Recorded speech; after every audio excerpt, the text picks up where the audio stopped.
So this is fascinating because somebody asked me recently, what did I think would get us out of this bear market, right? And I said, there's got to be some kind of catalyst, right? That will create some inflection point. And I said, it's a retail product is one option. Not necessarily because I think people have a hard time buying Bitcoin, but it's more of the legitimacy, insurance, custody, all that kind of stuff. Yep. Another could be that, just some huge institution reveals that they've got a position that no one knows about, right? So if, a sovereign wealth comes out and says, listen, we've bought, billions of dollars worth of Bitcoin, right? Something like that, where again, you just get a bunch of legitimacy. But the third one, if that happened, then like capital inflows, that would really drastically shift the price. Yeah.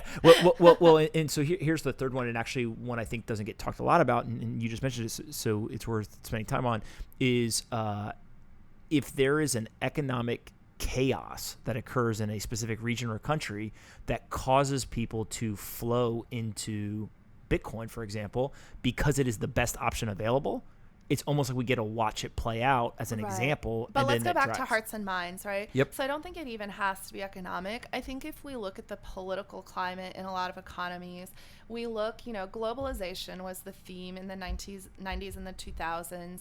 And now what we've started to see is yes, globalization has changed the world. Integrated markets, more efficient markets, more assets, more capital, more cash has lifted a lot of people out of poverty. Objectively speaking, if we look at the data, people are living a better quality of life. There is more wealth in our world than there was in the past. But inequality has grown. Mm-hmm.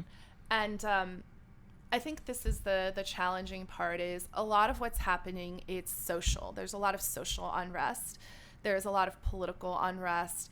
And there's a lot of uncertainty and fear, even with investors. Absolutely. Right? We look at what's happening in equities. Like the Dow hit 25,000 and everyone's like, peak, sell, liquidate.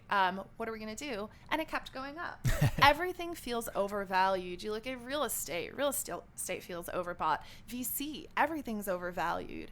And so investors are looking at the world, at this macro environment. They're like, in a world where everything feels overvalued and overbought, in a world where we're really not sure where alpha is going to come from, what do we do?